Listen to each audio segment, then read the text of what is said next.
السلام علیکم ورحمۃ اللہ وبرکاتہ۔ معزز سامعین، امید کرتی ہوں آپ سب خیریت سے ہوں گے۔ اپنے اس ترجمے اور تفسیر کے سلسلے کو جاری رکھتے ہوئے میں آج آپ کے سامنے سورہ عبس کے ترجمے اور تفسیر کو پیش کروں گی۔ سورہ عبس کو میں نے 2 حصوں میں تقسیم کیا ہے۔ اس کی کل آیات 42 اور 1 رکوع ہے۔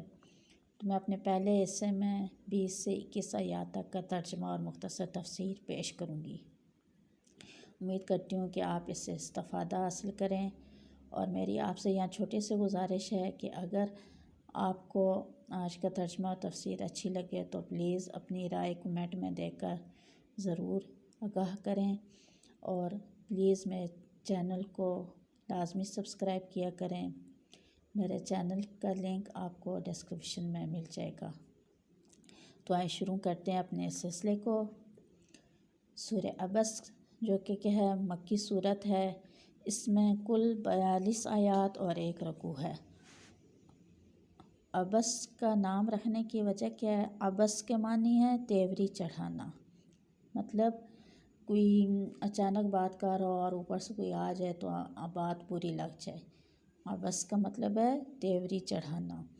اب اس کے صورت کے شروع کا پہلا لفظ بھی عبس سے ہے، اسی وجہ سے اس کا نام بھی عبس رکھ دیا گیا۔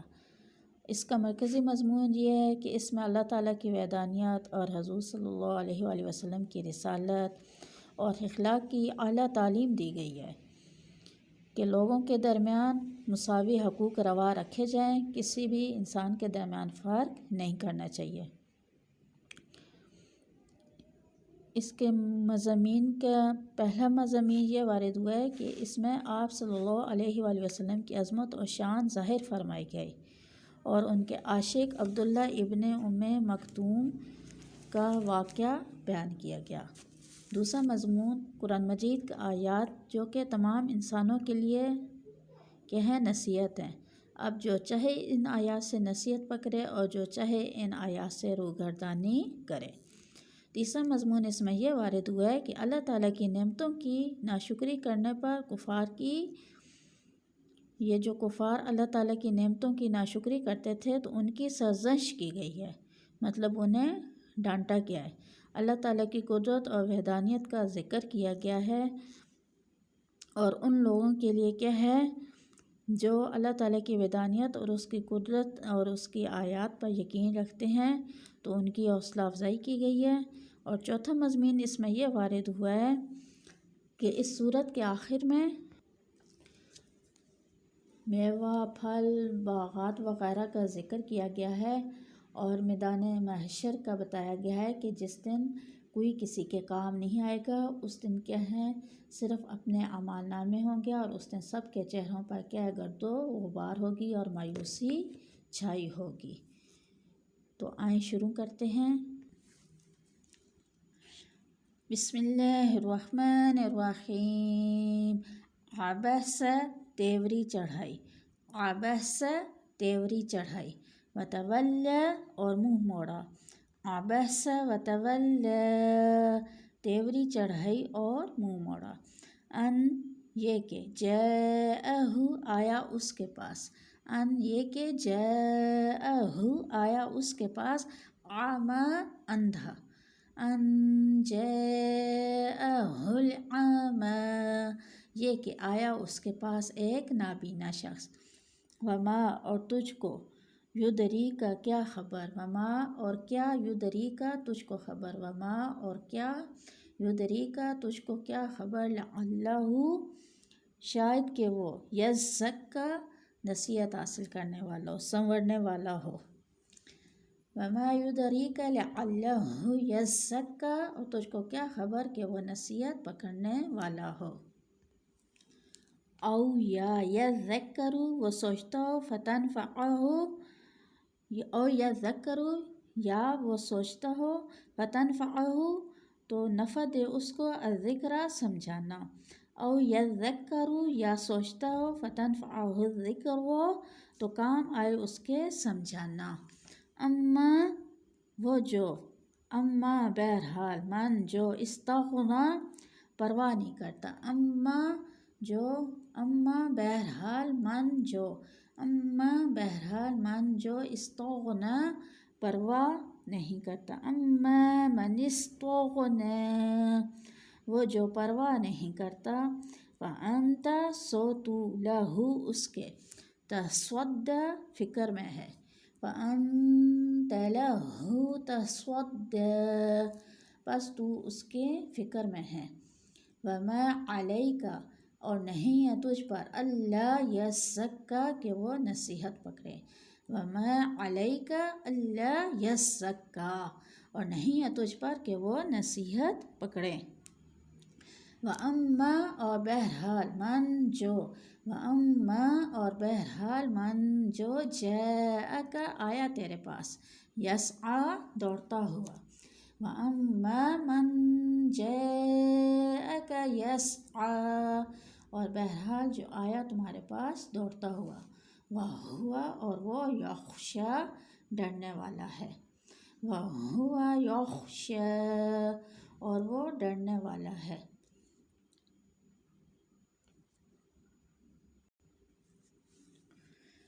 فَأَنْتَ سو تو عنہ اس سے تلاہا تغافل کرتا ہے، منہ موڑتا ہے، منہ پھیرتا ہے، فَأَنْتَ پس تو عنہ اس سے تلاہا تغافل کرتا ہے،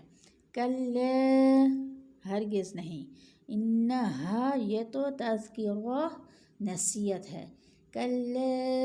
انہا تذکرہ ہرگز نہیں یہ تو نصیحت ہے، فمن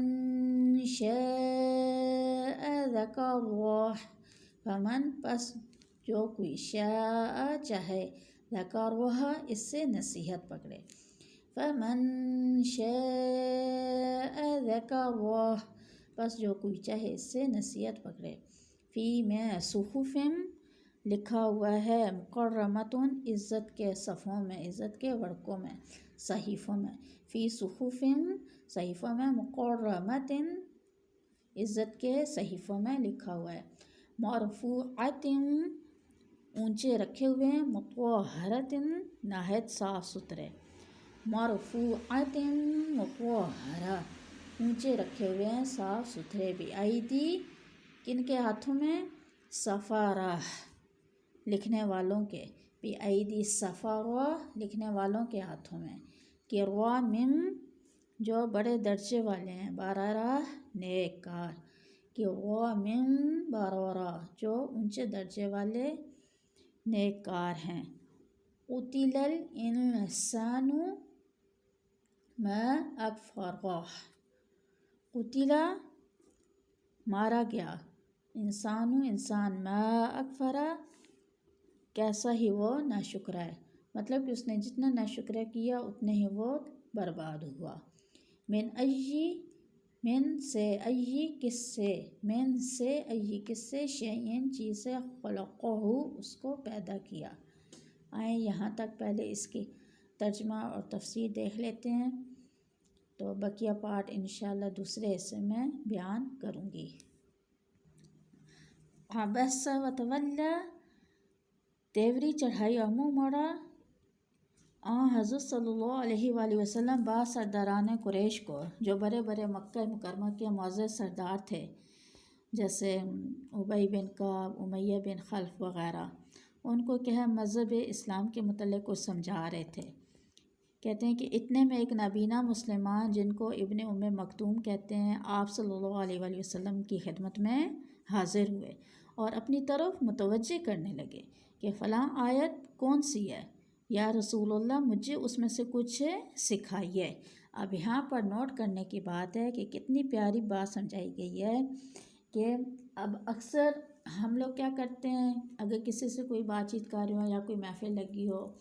تو اگر کوئی کمزور انسان آ جائے تو ہم لوگوں کو اچھا نہیں لگتا، یہ اکثر انسان کی فطرت ہے، تو حالانکہ یہ بتلایا جا رہا ہے سورہ عبس میں نہایت اعلیٰ درجے کی اخلاق کی تعلیم دی جا رہی ہے کہ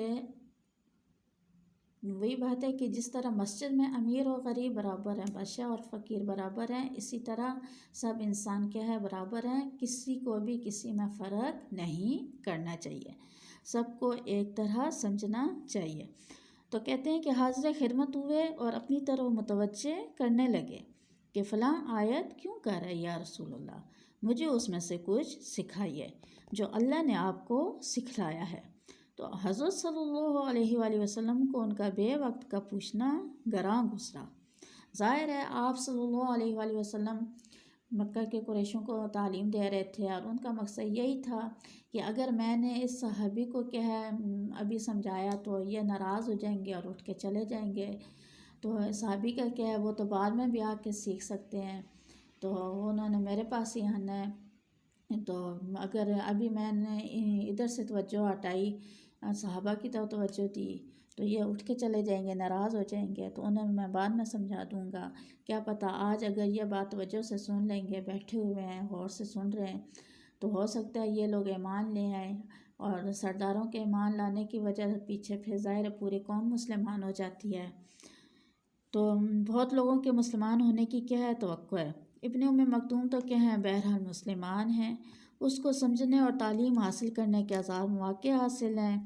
اس کو دکھائی نہیں دیتا کہ میرے پاس ایسے با اثر اور با رسوخ لوگ بیٹھے ہیں جن کو اگر ہدایت مل جائے تو پوری قوم ہدایت پر آ سکتی ہے۔ میں ان کو سمجھا رہا ہوں، یہ اپنی کہتا چلا جاتا ہے، اتنا بھی نہیں سمجھتا کہ اگر ان لوگوں کی طرف سے ہٹ کر میں اس کی طرف متوجہ ہوں گا تو ان لوگوں پر کس قدر گراں ہوگا، شاید پھر وہ میری بات سننا بھی پسند نہ کریں۔ غاز آپ صلی اللہ علیہ وآلہ وسلم کو غصہ آنا شروع ہو گیا، اور غصے کے آثار آپ صلی اللہ علیہ وآلہ وسلم کے چہرے پر ظاہر ہونے لگے۔ اس پر یہ آیتیں نازل ہوئیں، یعنی ان جاءہ الاعمی،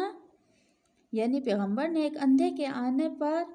کیا ہے منہ پھیر لیا، حالانکہ اس کو اندھے کی معذوری، شکست حالی اور طلب صادق کا لحاظ زیادہ کرنا چاہیے تھا۔ کہتے ہیں نا کہ قرآن کریم کو سیکھنا کیا ہے، باعث اجر ہے،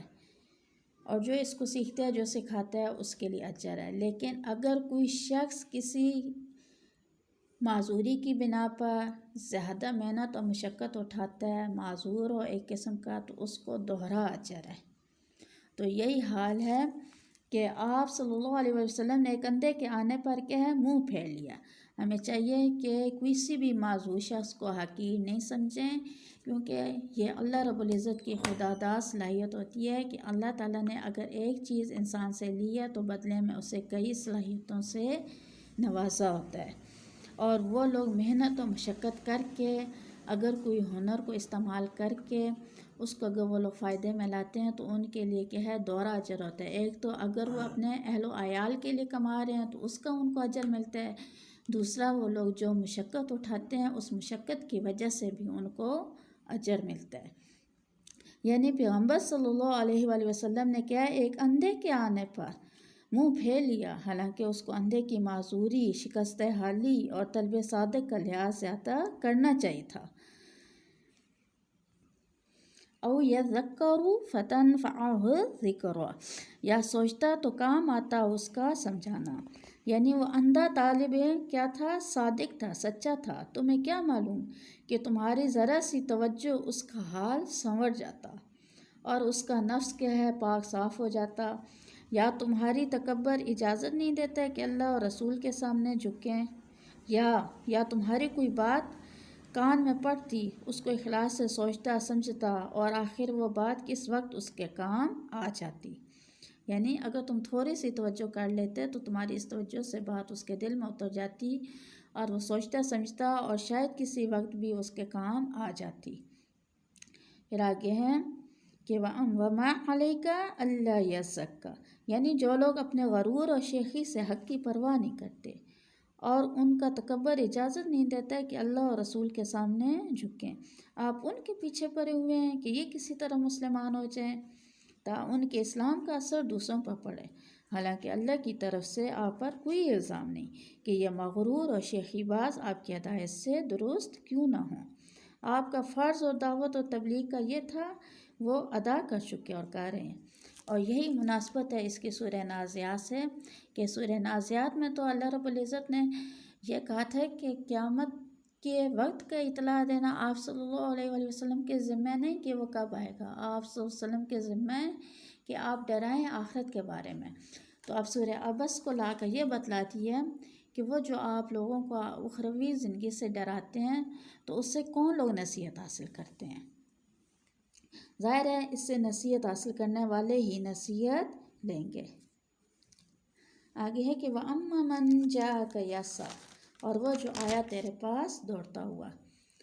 وَهُوَ يَخْشَىٰ، یعنی اللہ سے ڈرتا ہے یا ڈر لگا ہے کہ آپ کی ملاقات میسر ہو یا نہ ہو، چاہے وہ پھر اندھا ہے، کوئی ہاتھ پکڑنے والا نہیں۔ حالانکہ آپ کو اس سے غافل نہیں ہونا چاہیے تھا، کیونکہ ایک تو وہ اندھا ہے، کوئی ہاتھ پکڑنے والا بھی نہیں، پھر بھی وہ آ رہا ہے آپ کی مجلس میں حق کی بات سننے کے لیے، اور یہ ڈر بھی ہے کہ کہیں راستے میں ٹھوکر لگے یا کسی چیز سے ٹکرا جائے،